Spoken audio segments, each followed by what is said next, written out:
We're moving into domestic policies. We're running out of time. I want to squeeze in a few more questions before your closing statements. This one, the world has recently seen and been focused on Ferguson, Missouri. What should Congress's role be, if anything, in preventing tragedies like the shooting of Michael Brown and the ensuing riots and violence that have plagued this town? Mark? You know, I enjoy one of the best relationships I think that a member of Congress can enjoy with our law enforcement community in all 17 counties. That's Democrat, Republican, unaffiliated, whatever they are. And I can tell you that if Washington, D.C. would operate the way that our law enforcement officers operate in this district, in terms of really working hand in glove with one another, we would be in a better state.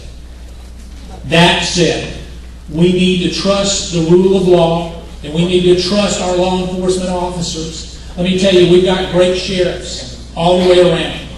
I know all 17 of them.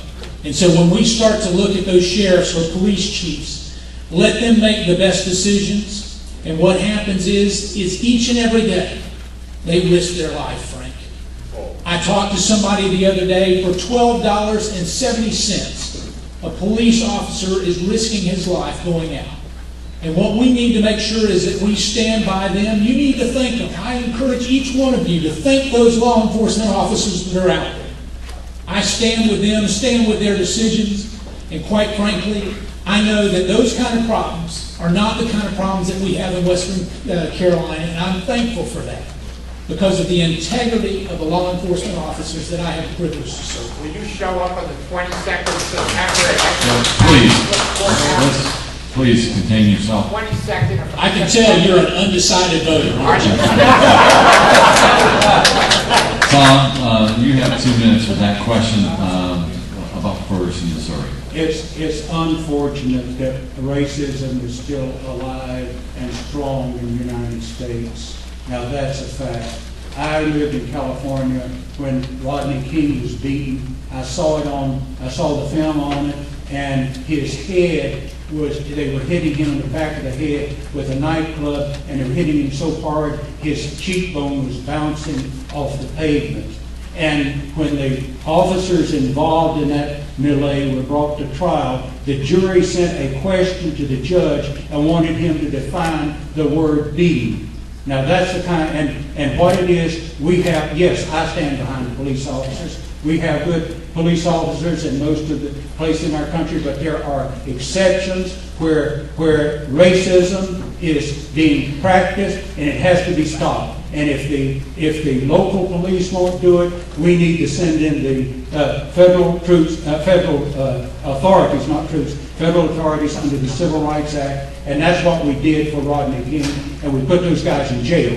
Now that's what needs to be done here from what I have seen. I was not there. I have not seen all the details, but I can tell you it has all of the trappings of racism, and I don't like it. And if you look at the makeup of the police force, there's only a tiny fraction of that police force in that area that's white. The vast majority are white, and the vast majority of citizens are white.